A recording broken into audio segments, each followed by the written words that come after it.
আসসালামু আলাইকুম প্রিয় সপ্তম শ্রেণীর শিক্ষার্থী বন্ধুগণ। এখন আমি তোমাদের গণিত বইয়ের অনুশীলনী ৩ এর ১ থেকে ১০ পর্যন্ত, ১ থেকে ৮ পর্যন্ত যে নৈবেত্তিক এবং বাকি ২ টি অঙ্ক দেখাবো। তো প্রথমে ১ নাম্বার দিয়ে শুরু করি। তো এখানে ১ নাম্বার বলা আছে ১ বর্গফুট সমান কত সেন্টিমিটার? উত্তর হচ্ছে ৯২৯ বর্গ সেন্টিমিটার। ২ নম্বর আমরা একটা অঙ্ক দেখতে পাচ্ছি। এখানে বলা আছে একটি ঘনকের এক ধারের দৈর্ঘ্য ৩ মিটার হলে তলগুলোর ক্ষেত্রফল নিচের কোনটি? তো তলগুলোর ক্ষেত্রফলের সূত্র হচ্ছে 6a²। এখানে a হচ্ছে 3, তাহলে 6 গুণ 3 র উপর স্কোয়ার, 6 গুণ 3 3 9, 6 নং 54 বর্গ মিটার। ওকে, তাহলে 54 বর্গ মিটার কোথায় আছে? ক নাম্বার। তারপরে আমরা নিচের তথ্যর আলোকে ৩ নাম্বার ও ৪ নাম্বার প্রশ্নের উত্তর দাও। একটি আয়তাকার বাগানের দৈর্ঘ্য প্রস্থের ৩ গুণ, এর চারদিকে একবার প্রদক্ষিণ করলে হাঁটা কত হয়? ৪০০ মিটার। এখন বাগানের দৈর্ঘ্য কত? এখন হচ্ছে এখানে দৈর্ঘ্য প্রস্থের ৩ গুণ। এখন যদি প্রস্থকে আমরা এক্স ধরি, প্রস্থ সমান এক্স ধরলাম, তাহলে দৈর্ঘ্য সমান কি হবে? ৩ গুণ মানে 3x। আর এখানে কি আছে? যখন তুমি একটা বাগান, যখন তুমি এই যে এই পাশ থেকে হেঁটে আবার এই পাশে আসবা, তার মানে আমরা কি করলাম? পরিসীমাটা প্রদক্ষিণ করলাম। তাহলে অতএব পরিসীমার একটা সূত্র আছে। ওকে, তাহলে পরিসীমা সমান আমরা লিখতে পারি ২ গুণ দৈর্ঘ্য যোগ প্রস্থ। তাহলে ২ গুণ দৈর্ঘ্য যোগ প্রস্থ হচ্ছে পরিসীমা। তাহলে এই পরিসীমার মান কত? ৪০০। তাহলে এখানে ৪০০ লিখলাম। ২ দৈর্ঘ্য যোগ প্রস্থ, দৈর্ঘ্যের মান কত? এক্স আর 3x। তাহলে এক্স আর 3x, তাহলে ২ দ্বারা কাটলে এখানে হয় ২০০। আর এখানে আসে হচ্ছে ৩ আর ১ 4x। যদি কাটি তাহলে এখানে আসে ৫০। তাহলে এক্স এর মান কত? ৫০। আমরা ৫০ পেলাম এক্স এর মান। আর 3x মানে কি? ৩ গুণ এক্স এর মান ৫০, তাহলে ১৫০। আমরা দৈর্ঘ্য কত পেলাম? ১৫০। এখন এইখান থেকে বাগানের ক্ষেত্রফল, ক্ষেত্রফলের সূত্র হচ্ছে দৈর্ঘ্য গুণ প্রস্থ। তাহলে দৈর্ঘ্য পেলাম ১৫০, প্রস্থ পেলাম ৫০। ৫ ৫ নং ৭৫ আর ২টা শূন্য, ৭৫০০। ল্যাটিন ভাষায় ডিসি হচ্ছে খ নাম্বার দশমাংশ। তারপরে কি বলছে? নিচের তথ্যের আলোকে ৬ নাম্বার ও ৭ নাম্বার প্রশ্নের উত্তর দাও। এখানে বলা আছে যে একটি জমির দৈর্ঘ্য ২০ মিটার, প্রস্থ ১৫ মিটার। ওই জমির পরিসীমা কত? একটু আগে দেখলাম পরিসীমা সূত্র হচ্ছে ২ গুণ দৈর্ঘ্য যোগ প্রস্থ। তাহলে ৩৫ ৩৫ দুগুণে ৭০। তাহলে অ্যান্সার হচ্ছে খ। এখন ওই জমির ভিতরে ২ মিটার চওড়া রাস্তা তৈরি করা হলে রাস্তা বাদে জমির ক্ষেত্রফল। এখন আমরা যদি জমিটার কল্পনা করি, এটা হচ্ছে জমি। দৈর্ঘ্য ধরলাম ২০ মিটার, প্রস্থ ধরলাম কত? ১৫ মিটার। তাহলে উপরে একটু দেখে নেই। দৈর্ঘ্য ২০, প্রস্থ ১৫ ধরে নিলাম। এখন এখানে যদি আমরা একটা রাস্তা কল্পনা করি, এটা একটা রাস্তা।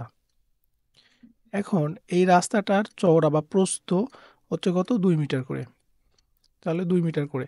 তাহলে আমাদের কি বের করতে হবে? রাস্তা বাদে ক্ষেত্রফল। পুরোটাই হচ্ছে ক্ষেত্রফল। আর যদি এই ২ মিটার করে চারপাশে বাদ দেই, তাহলে হবে রাস্তা বাদে জমির ক্ষেত্রফল।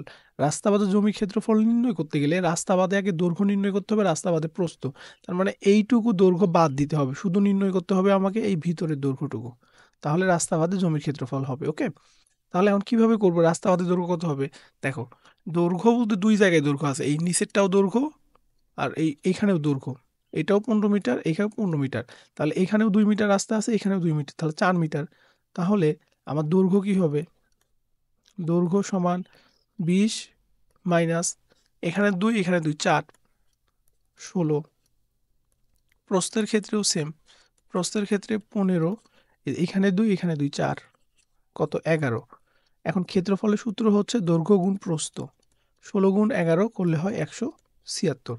তাহলে আমাদের অ্যান্সার হচ্ছে গ। ৮ নাম্বার কি বলছে? যে কিলোমিটারে প্রকাশ করো। কত? ক নাম্বারটা যদি দেখি, ৪০,৩৯০ সেন্টিমিটারকে কিলোমিটারে প্রকাশ করতে হবে। তো এখন আমরা একটু দেখি। আমরা জানি ১০০ সেন্টিমিটার সমান ১ মিটার। তাহলে ১ সেন্টিমিটার সমান কি? এখানে আমরা একটা লাইন বাড়াইতে পারি। যে এইখানে দেওয়া আছে ১০০ সেমি। ১০০ সেমি সমান ১ মিটার। তাহলে ১ সেন্টিমিটার সমান কি? ১/১০০ মিটার। তাহলে ৪০,৩৯০ সেন্টিমিটার সমান কি হবে?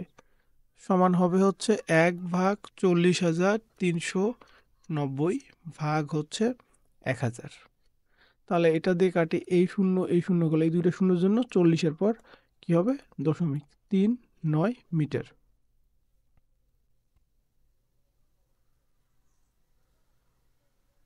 সরি, এটা 1000 না 100। তাহলে এই শূন্য তাহলে 3-এর পর হবে, তাহলে অ্যান্সার হবে 3.9 মিটার পেলাম।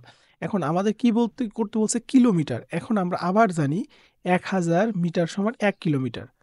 তাহলে এইখানে যেটা পেলাম যে 403.9 মিটার সমান, তাহলে এই 403.9কে 1000 দ্বারা ভাগ করলে কি হয় 0.4039 কিলোমিটার। তোমরা ক্যালকুলেটর ইউজ করে ভাগগুলো করবা।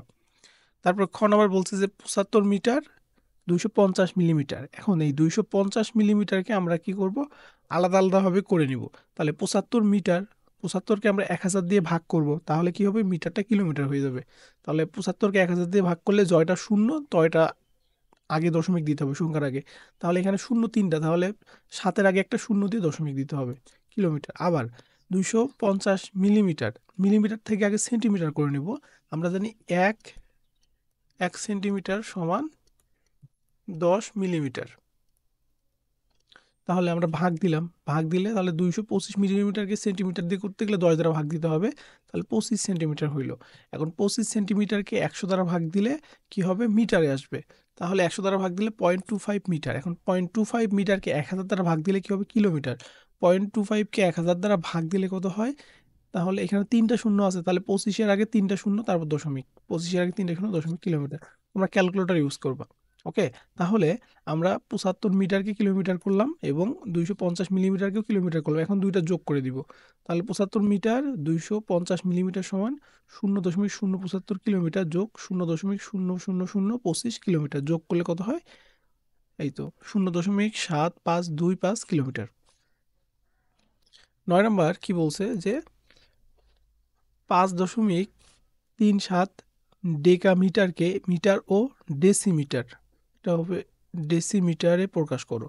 এখন 5.37 ডেকামিটার সমান 5.37 গুণ 3 মিটার, 10 মিটার সমান 1 ডেকামিটার। তাহলে এই ডেকামিটারকে কি করব মিটারে কনভার্ট করব। তাহলে এর সাথে 10 গুণ করলে কি হবে মিটার হবে, 10 গুণ করলে কত 53.7 মিটার। এখন মিটারকে আবার কি করব, এখানে আমাদের কিলোমিটারে কনভার্ট করতে হবে। ওকে, এখানে আমরা প্রশ্নে যদি দেখি যে মিটার ও ডেসিমিটারে প্রকাশ করতে বলছে, তাহলে আমরা কি অলরেডি মিটারে প্রকাশ করলাম, এখন আমরা ডেসিমিটারে প্রকাশ করব। ওকে, তাহলে 5.37 ডেকামিটার, 5.37 গুণ 100 ডেসিমিটার, তাহলে 100 ডেসিমিটার সমান 1 ডেকামিটার, গুণ করলে হয় 537 ডেসিমিটার। এখানে 10 নম্বর অঙ্কটা একটু দেখি যে নিচে কয়েকটি ত্রিভুজাকার ক্ষেত্রের ভূমি ও উচ্চতা দেওয়া হলো। ত্রিভুজাকার ক্ষেত্রের ক্ষেত্রফল, তার মানে ত্রিভুজের ক্ষেত্রফলের সূত্র হচ্ছে হাফ গুণ ভূমি গুণ উচ্চতা। এটা হচ্ছে ত্রিভুজের ক্ষেত্রফল নির্ণয়ের সূত্র। তো এখানে আমাদের কি দেয়া আছে, ভূমি দেয়া আছে 10, উচ্চতা হচ্ছে 6।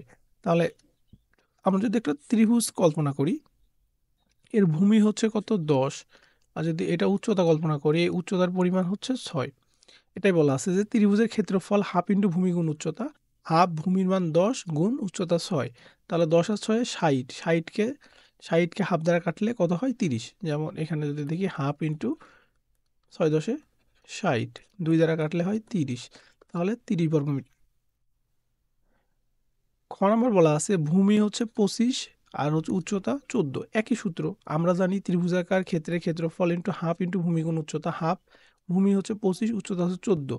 তাহলে আমরা এখানে দুইভাবে কাটাকাটি করতে পারি, তোমাদের দেখাই। 25 গুণ 14 আমরা এখানে কাটতে পারি 7 গুণে 14, অথবা 25-এ 14 গুণ করে 2 দ্বারা ভাগ দিতে পারি। তাহলে 25-এ 7 গুণ করলে কত হয় 5 7 35-এর 5, 7 দুগুণে 14, 14 আর 3 17, 175 বর্গ সেন্টিমিটার। মাথায় রাখবা যখন এই যে সেন্টিমিটার সেন্টিমিটার গুণ হবে তখন কিন্তু বর্গ সেন্টিমিটার হবে। ক্ষেত্রফল যখনই ক্ষেত্রফল থাকবে তখনই বুঝতে হবে যে এটা বর্গ হবে। মিটার যাই থাক, মিটার যদি মানে একক যদি মিটার হয় তাহলে বর্গ মিটার, ক্ষেত্রফলের ক্ষেত্রে যদি সেন্টিমিটার থাকে বর্গ সেন্টিমিটার, কিলোমিটার থাকলে বর্গ। যখনই ক্ষেত্রফল থাকবে তখনই মিটার মানে ইউনিটের আগে বর্গ লাগাইতে হবে, আয়তন থাকলে ঘন লাগাইতে হবে।